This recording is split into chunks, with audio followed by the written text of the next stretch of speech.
যারা লাইফে কোনোদিন আনসিন এই প্যাসেজগুলো সলভ করা শেখোনি অথবা ইংলিশ দেখলেই যাদের ভয় লাগে তাদের জন্য একটি মাস্টার ক্লাস নিয়ে এসেছি। আনসিন এত সহজে সলভ করা তোমাদের শেখাবো যে একটি ক্লাসের মাধ্যমে যতগুলোই আনসিন দেখ না কেন, যত কঠিন দেখ না কেন, তোমরা অ্যান্সার করে আসতে পারবে। আর প্রো থেকে বেসিক লেভেল অবধি আমি শিখিয়ে দেব। বলতে গেলে যারা একদমই পারো না তারাও শিখবে, যারা খুবই পারদর্শী তাদেরও অনেক কিছু শেখার হবে। কারণ এই আনসিনের সেটটি আমি নিয়েছি এবিটিএ সেট নাম্বার 1। হ্যাঁ, তোমাদের জন্য মার্কেটে কিন্তু এবিটিএ কোশ্চেন ব্যাংক বেরিয়ে গেছে 2026-27-এর যে এইচএস রয়েছে। তো অবশ্যই তোমরা যদি চাও কালেক্ট করে নিও পার্শ্ববর্তী দোকান থেকে।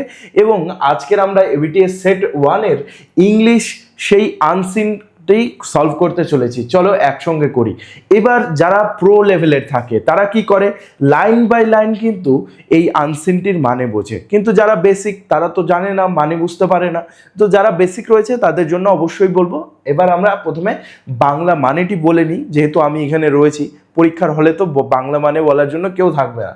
তো জনগণ মন is the national anthem of India. জনগণ মন হলো ন্যাশনাল অ্যান্থেম, মানে জাতীয় সঙ্গীত আমাদের ভারতবর্ষে। It was originally composed as Bharat Bhagya Bidhata in Bengali. এটা আসলে কম্পোজ করা হয়েছিল, রচনা করা হয়েছিল ভারত ভাগ্য বিধাতা গান অনুসারে। তাহলে আমাদের আগে এই জনগণ মনর নাম ছিল ভারত ভাগ্য বিধাতা। সেটা কি বাংলা ভাষাতে রচিত হয়েছিল, কার দ্বারা? রবীন্দ্রনাথ ট্যাগর। আমাদের রবীন্দ্রনাথ ঠাকুর এটা রচনা করেছিলেন। The complete song consist of 5 স্ট্যান্ডার্স। এই যে পুরো সঙ্গীতটি রয়েছে আমাদের জাতীয় সঙ্গীত, এটাতে 5টি স্ট্যান্ডা বা স্তবক রয়েছে। যেমন কবিতাতে দেখো ভাগ ভাগ করে দেওয়া আছে, তোমরা নিশ্চয়ই পড়েছিলে ব্যাঙ্গল সেলার্স, ভাগ ভাগ করে দেওয়া আছে। সেরকমই আমাদের জাতীয় সঙ্গীত কিন্তু 5টি স্ট্যান্ডাতে ভাগ করা আছে। The first স্ট্যান্ডা of the song was adopted. First স্ট্যান্ডা মানে প্রথম স্তবক, প্রথম কয়েকটি লাইন, এটাকে গ্রহণ করা হয়েছিল, adopted in its Hindi version. এটার হিন্দি ভার্সনে গ্রহণ করা হয়েছিল by the constituent assembly of India.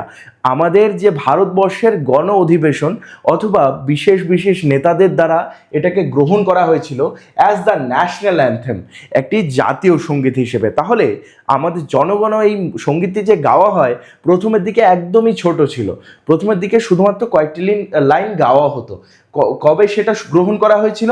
24 January of the national anthem. ঠিক আছে, 24 জানুয়ারি 1950। তো 24 জানুয়ারি 1950-এ এটা গ্রহণ করা হয়েছিল প্রথম। মনে রাখবে ডেটটা।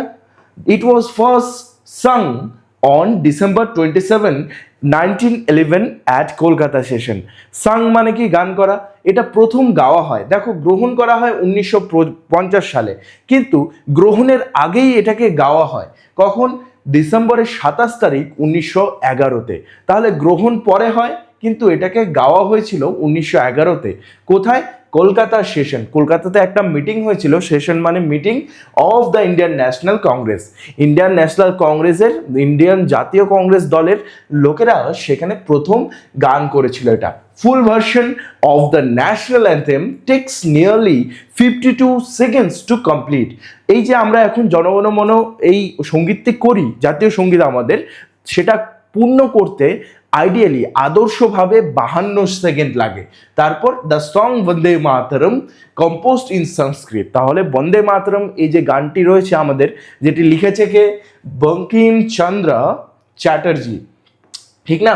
বঙ্কিমচন্দ্র চ্যাটার্জি বা চট্টোপাধ্যায়, তিনি এটা লিখেছিলেন। এটা লেখা হয়েছিল সংস্কৃত ভাষাতে। ঠিক আছে, বন্দে মাতরম তাহলে কিসে? সংস্কৃত ভাষা। Has on equal status as জনগণ মন। তাহলে এটা আমাদের জাতীয় সঙ্গীতের মতো সমান সম্মান মর্যাদা পূর্ণ, কিন্তু যে বন্দে মাতরম যতটা সম্মান পায় ততটা জাতীয় সঙ্গীতও সম্মান রয়েছে। ওকে, ইট ওয়াজ ফার্স্ট সং ইন 1896। দেখো তাহলে সেই বন্দে মাতরম গানটা কিন্তু জনগণ মনর আগে গাওয়া হয়েছিল। জনগণ মন কবে গাওয়া হয়েছিল? 1911-তে। আর এই বন্দে মাতরম 1896-এ of the Indian National Congress. তাহলে এটা কার দ্বারা গাওয়া হয়?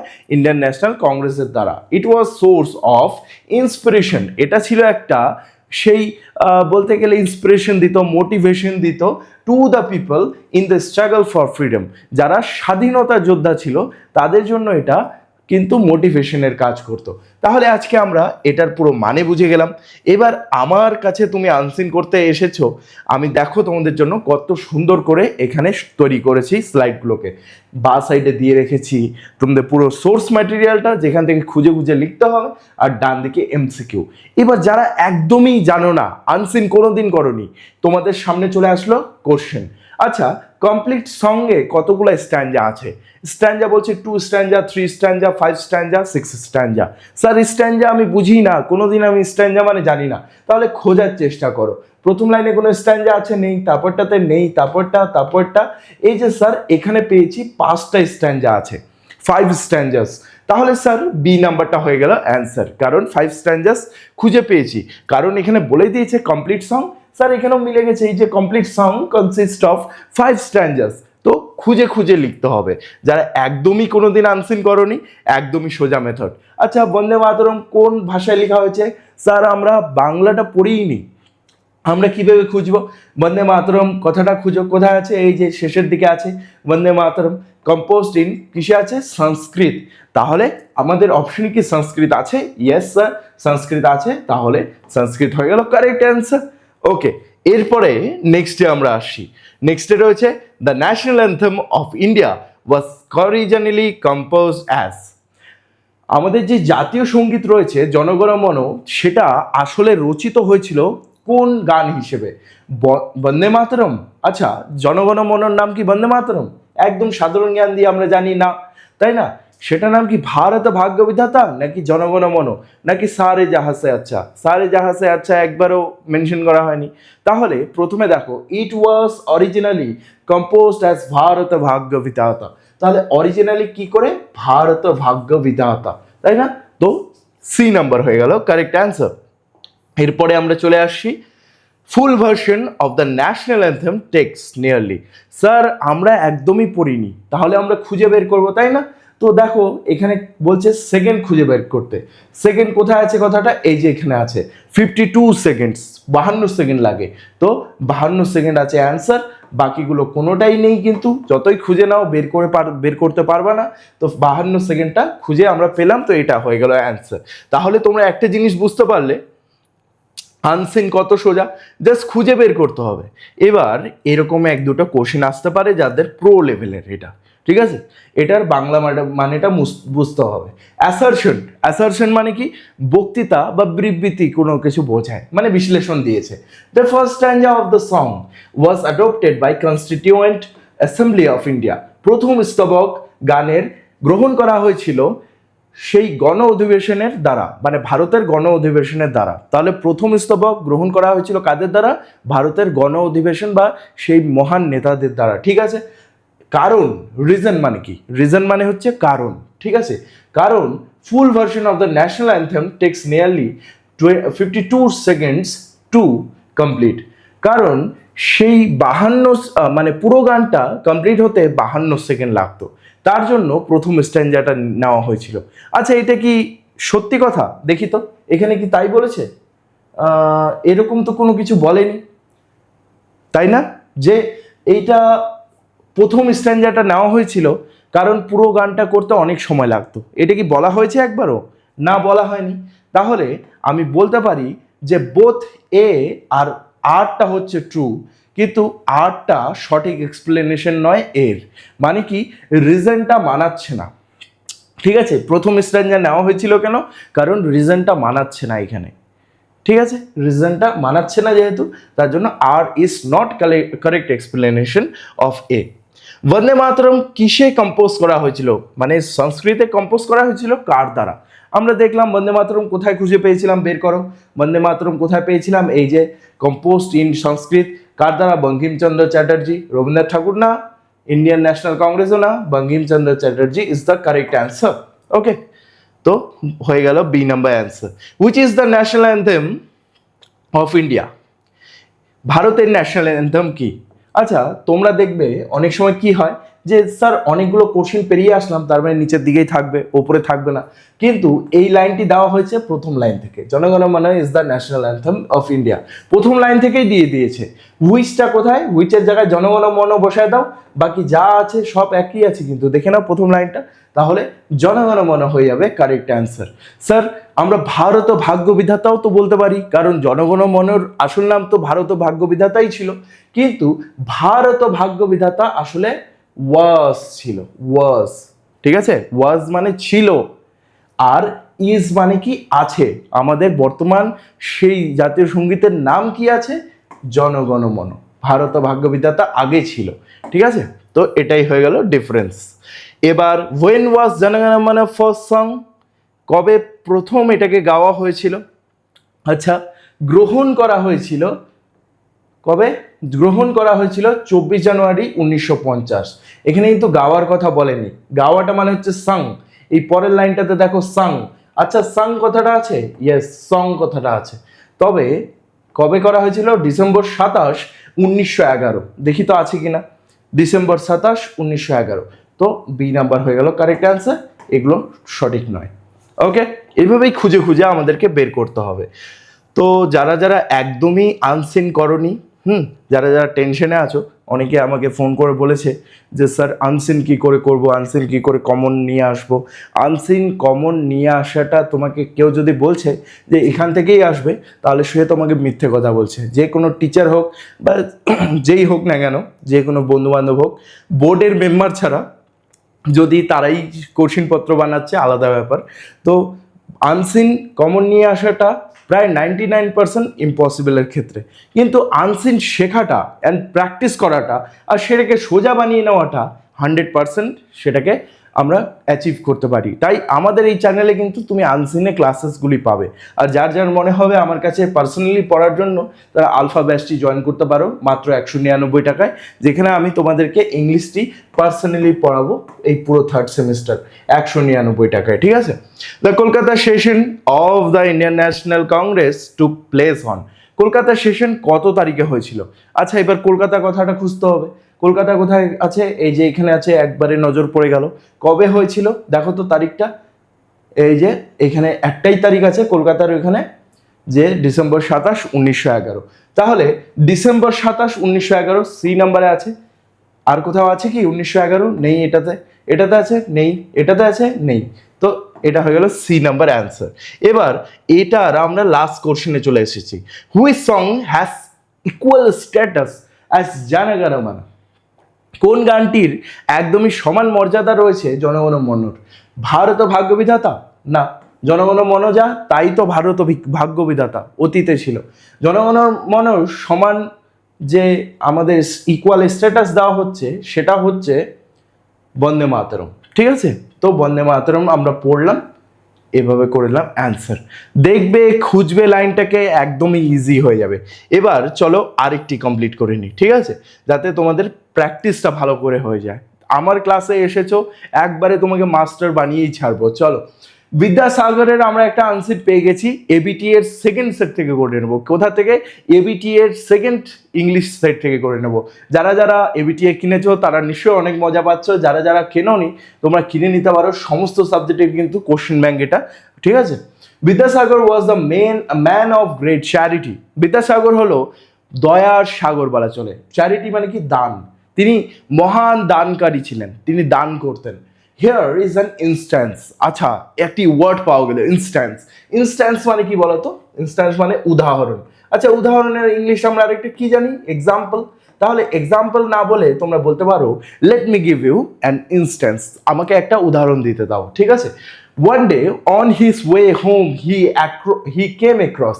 একদিন, ওয়ান ডে মানে কি? একদিন। অন হিজ ওয়ে হোম, যখন তিনি বাড়ি ফিরছিলেন, হোম মানে বাড়ি, হি কেম অ্যাক্রস, তার সঙ্গে দেখা হলো বা তার সঙ্গে হঠাৎ রাস্তায় দেখা হলো। কেম অ্যাক্রস মানে হঠাৎ রাস্তায় দেখা হওয়া। A Brahmin who seem to be very great distressed, একটা ব্রাহ্মণের সঙ্গে রাস্তায় দেখা হলো যাকে দেখে মনে হচ্ছিল খুবই দুর্দশাগ্রস্ত অথবা খুবই দুঃখিত। তাহলে গ্রেট ডিস্ট্রেস মানে কি? ডিস্ট্রেস মানে দুঃখিত বা দুর্দশাগ্রস্ত। গ্রেট মানে তো খুবই বেশি, তো খুব বেশি সে দুঃখিত ছিল। He was so struck, with the appearance of sorrow. সেই আমাদের বিদ্যাসাগর যে ছিল, ব্রাহ্মণের এই দুঃখ দেখে আর থাকতে পারলো না। স্ট্রাক মানে কি, বেদনা, বেদনা পেল সে, তার একদম মানে মনে গিয়ে লাগলো এটা। ওকে, সরো মানে কি দুঃখ, সেই ব্রাহ্মণের দুঃখ দেখে সে খুবই আঘাত পেল। That he asked him what the matter was. এটা দেখে সেই ঈশ্বরচন্দ্র বিদ্যাসাগর ব্রাহ্মণের কাছে গেল এবং বলল, কি হয়েছে, আপনার কি হয়েছে? অ্যাট ফার্স্ট ব্রাহ্মণ উড সে নাথিং। প্রথমের দিকে, অ্যাট ফার্স্ট মানে প্রথমের দিকে ব্রাহ্মণ উড সে নাথিং, নাথিং মানে কিচ্ছু বললো না, সে কিচ্ছুই বললো না।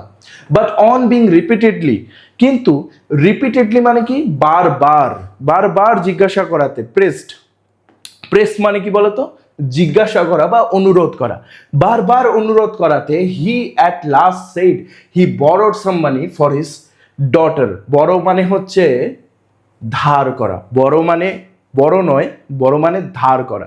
তো সে শেষ পর্যন্ত বলে উঠল যে তার মেয়ের বিয়ের জন্য, ডটার্স ম্যারেজ, তার মেয়ের বিয়ের জন্য সে কিছু টাকা ধার নিয়েছিল। কে? ব্রাহ্মণের কথা বলছি। As he had not been able to pay the loan on due date, the lender had filed a case against him. As মানে যেহেতু, he had not been able to repay, যেহেতু সে অ্যাবল টু রিপে মানে সেই ধারটাকে বা সেই যে টাকাটা, লোনটাকে, সেটাকে পে করতে পারেনি। The due date, on the due date মানে সময়ের মধ্যে, দ্য লেন্ডার মানে যে তাকে ধার দিয়েছিল, মহাজন, তার বিরুদ্ধে একটা কেস করেছে। তাহলে ব্রাহ্মণের বিরুদ্ধে সেই মহাজন অথবা যে ধার দিয়েছে সে কেস করেছে। He would soon be turn out of his home, তাকে শীঘ্রই বাড়ি থেকে বের করে দেওয়া হবে। ব্রাহ্মণকে টার্ন আউট করে দেওয়া হবে। টার্ন আউট মানে কি, বের করে দেওয়া। ওকে, তো Brahmin's name and all about the case against him, then he went away. এখানে কিছুটা নেই জিনিস, এখানে বিদ্যাসাগর ব্রাহ্মণের সেই নাম জিজ্ঞাসা করলো, তার কেসের ব্যাপারে জিজ্ঞেস করলো এবং তারপর সেখান থেকে চলে গেল। তাহলে ব্রাহ্মণের কি শুনলো? নাম শুনলো এবং কেসের ব্যাপারে শুনলো। কে? Vidyasagar. Next day Vidyasagar went to the court, পরের দিনই বিদ্যাসাগর কোর্টে গেলেন। কোর্টে গিয়ে মেড ইনকোয়ারিস মানে সেই তদন্ত করা, সেই কেসের ব্যাপারে তদন্ত করলেন। And paid the down the whole amount, তিনি পুরোপুরি টাকাটা পেমেন্ট করে দিলেন, তার মেয়ের বিয়েতে যত টাকা খরচা হয়েছিল। এবং আস্কিং দ্য জাজ not to tell his name, আর যিনি জাজ ছিলেন, যিনি সেখানে শাসক ছিলেন, তাকে গিয়ে বললেন যে সেই লোকটা, ব্রাহ্মণটা যখন আসবেন তখন বলবেন না যে আমি বিদ্যাসাগর, আমি টাকা দিয়ে গেছি, এটা বলবেন না। ঠিক আছে, জাজকে এটা তিনি বললেন। How great must have been the ব্রাহ্মণ জয়, কতটাই না, হাউ গ্রেট মানে কতটাই না বেশি ব্রাহ্মণ খুশি হয়েছিল। জয় মানে খুশি হওয়া। When he came to know this, যখন সে জানতে পেরেছিল যে তার লোনটা শোধ হয়ে গেছে, যেই লোনটা সে তার পুত্রীর বিয়ের জন্য নিয়েছিল।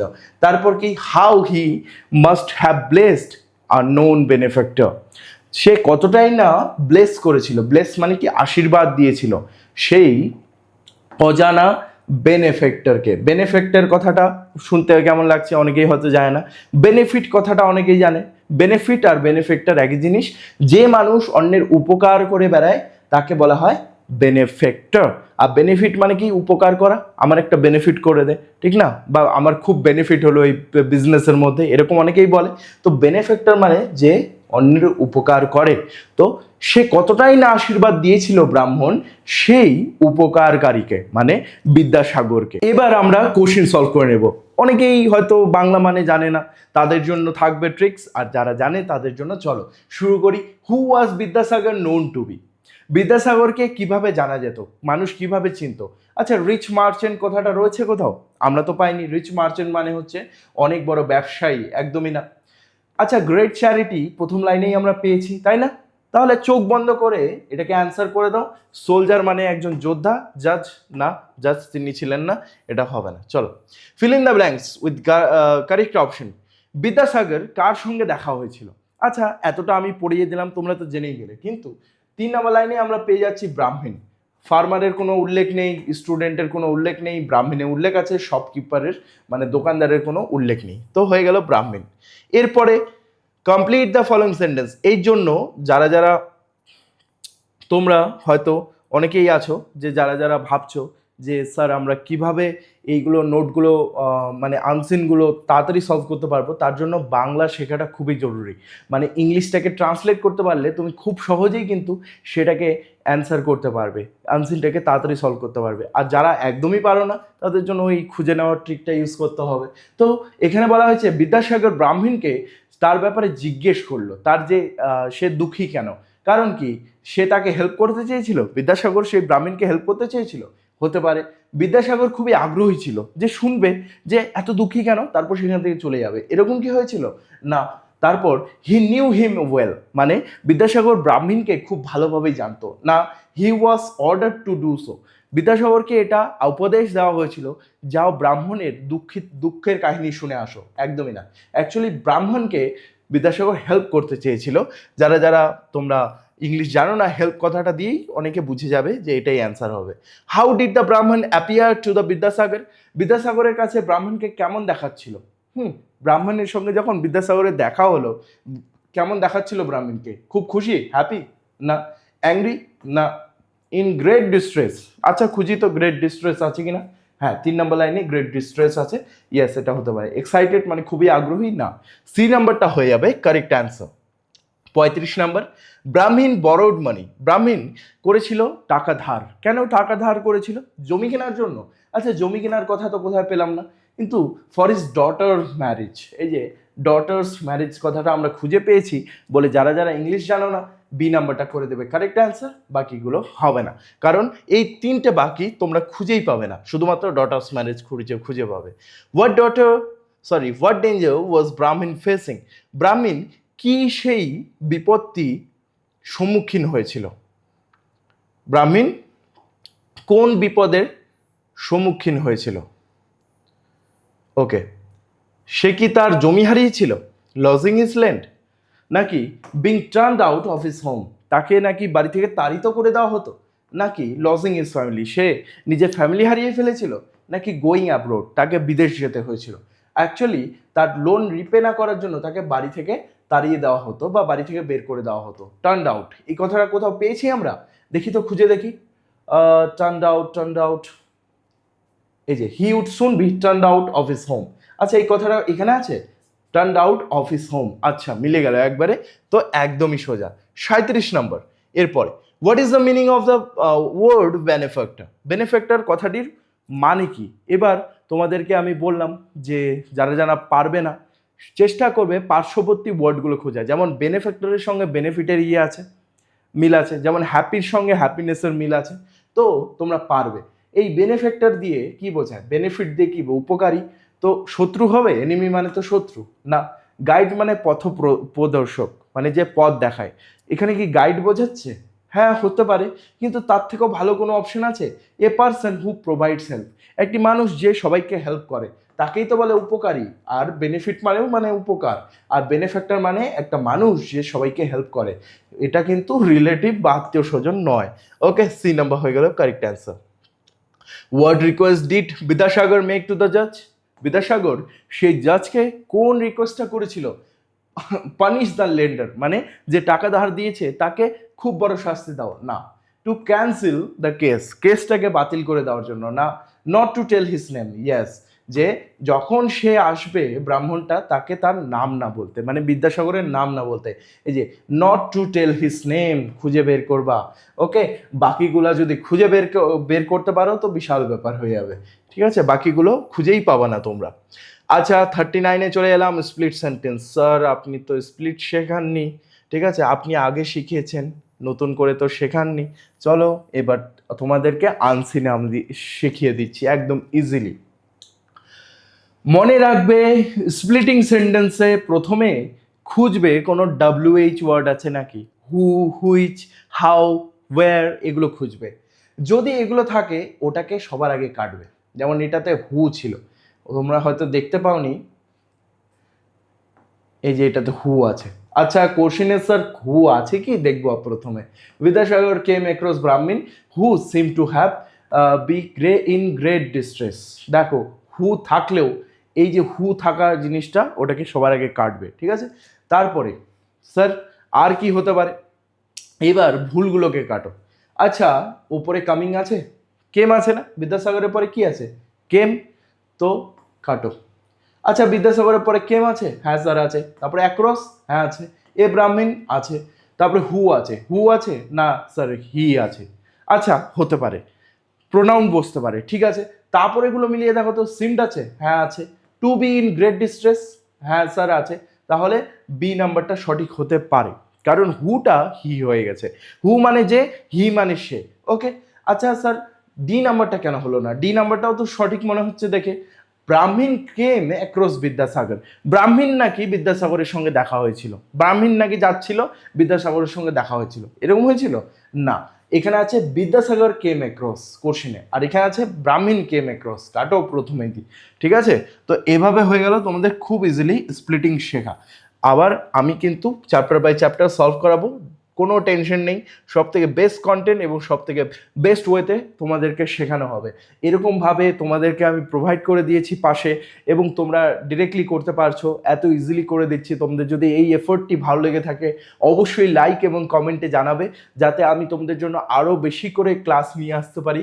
তোমরা খুব বেশিজন এই ভিডিওগুলো দেখো, বাট কমেন্টস করো না, কিন্তু কমেন্ট করলে আমি আরও বেশি উৎসাহিত হয়ে আরও বেশি তোমাদের ভিডিও নিয়ে আসতে পারবো। প্লিজ একটু তোমাদের উৎসাহ দেখাও, যাতে আমিও তোমাদের প্রতি আরও বেশি কাজ করতে পারি।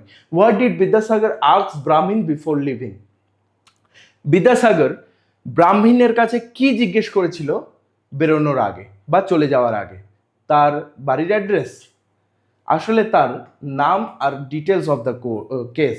এই যে আমরা এখানে দেখেছিলাম যে ব্রাহ্মণের নাম এবং all about the case. Vidyasagar asks the Brahmin's name and all about the case. তো C number is the correct answer, D is not the answer. Okay. এবার তোমরা যারা যারা এই ক্লাসটি করলে, যাদের ভালো লাগলো, বাকি আনসিনের সেটগুলো এভাবেই কিন্তু আমি আমার আলফা ব্যাচের মধ্যে করাবো। ইংলিশ আলফা ব্যাচ মাত্র 199 আমাদের প্রাইস রয়েছে, ঠিক আছে। 199-এ পুরো থার্ড সেমিস্টারে পড়াগুলি করানো হবে। আগামী মানে যত গত ক্লাসগুলি রয়েছে সবগুলো আমার অ্যাপের মধ্যে দেওয়া রয়েছে। লাইভ ক্লাসে তুমি অ্যাটেন্ড করতে পারবে, এভাবে আমার সঙ্গে আনসিন সলভ করতে পারবে, গ্রামার ক্লাসেস করাবো, এবিটিএস সেট সলভ করাবো, কোশ্চেন ব্যাংকের তোমরা পুরোপুরি নোট পাবে, ডাফ অ্যান্ড ডার্ট, কোশ্চেন ব্যাংক, রেন মার্টিন সব নোট পাবে। সঙ্গে তোমাদেরকে গ্রামার কিন্তু খুবই ইজিলি শেখাবো।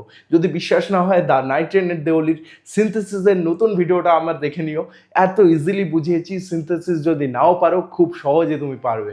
তো এরকমই ভিডিও আমি আবার নিয়ে আসবো। যদি ভালো লেগে থাকে অবশ্যই আমার অ্যাপটি ডাউনলোড করবে, ডেসক্রিপশনে লিঙ্ক রয়েছে SBR এডটেক অ্যাপ, যেখানে তুমি কিন্তু সব থেকে বেস্ট কোর্সেসগুলো সব থেকে অ্যাফোর্ডেবল দামে এবং সব থেকে বেস্ট কোয়ালিটিতে পাবে। See you soon guys.